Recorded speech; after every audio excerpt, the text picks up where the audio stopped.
पौरुष परिस्थितियों का मोहताज नहीं होता। ऐसे ही 1649 ईस्वी में एक पहाड़ी गांव में जन्मे पराक्रमी योद्धा छत्रसाल जी थे। इनके पिता चंपत राय का जीवन रण क्षेत्र में ही बीता। इनकी माता भी युद्ध के दौरान अपने पति का साथ देती। जब छत्रसाल माँ के गर्भ में थे तब वो रण क्षेत्र में ही थी। उनकी प्रारंभिक शिक्षा अपने ननिहाल में ही जीती। शस्त्रों से खेलने के कारण इनका नाम छत्रसाल रखा गया। ये रामायण और महाभारत की कथा भी बड़े मन से अपने बचपन में सुना करते थे। 7 वर्ष की अवस्था में इनकी नियमित शिक्षा अपने ननिहाल में आरंभ हुई।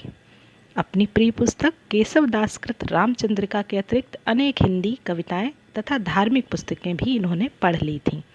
16 वर्ष की अवस्था में इनके माता पिता की मृत्यु हो गई और इनकी सारी जागीरें छिन चुकी थीं।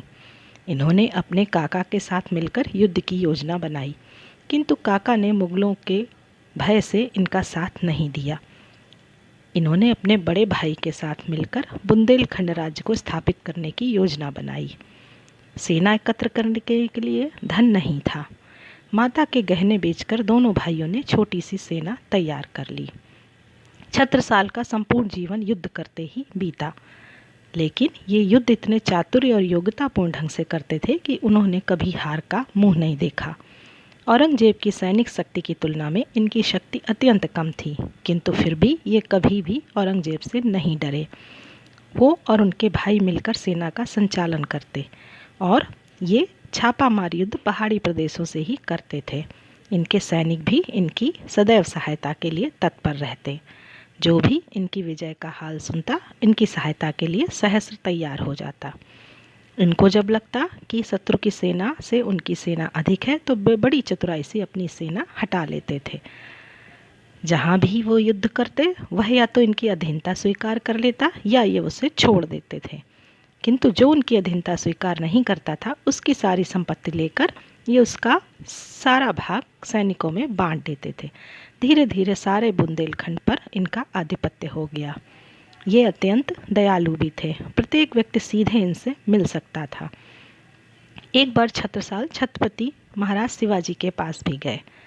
उन्होंने उन्हें उपदेश दिया, वीरता से लड़ो, लालच और अधर्म कभी न करना, किसी जाति या धर्म से द्वेष न करना। शिवाजी की ये बातें उन्होंने सदा मन में गांठ बांधकर रख लीं। सिंहासन के लिए जब औरंगजेब के वंशजों में झगड़ा हो रहा था तो छत्रसाल को भी अपने राज्य की रक्षा के लिए लड़ना पड़ा। छत्रसाल की उम्र भी अब ढलने लगी थी। उन्होंने सहयोग के लिए पेशवा बाजीराव से सहायता ली। छत्रसाल के गुरु का नाम प्राणनाथ था। छत्रसाल कविता और साहित्य के भी प्रेमी थे। वो हमेशा कवियों को पुरस्कृत भी करते रहते। एक बार शिवाजी के दरबारी कवि भूषण छत्रसाल के यहाँ आए। जब भूषण उनके महल के निकट पहुँचे तो उन्होंने उनके सम्मान में आगे जाकर भूषण जी की पालकी में अपना कंधा भी लगाया। भूषण शिवाजी की मृत्यु के बाद अनेक बार छत्रसाल के यहाँ गए और छत्रसाल की प्रशंसा में छत्रसाल दशक की रचना की।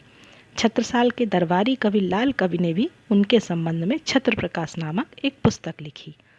छत्रसाल ने स्वयं भी अनेकों वीर रस से भरी कविताएं लिखी हैं।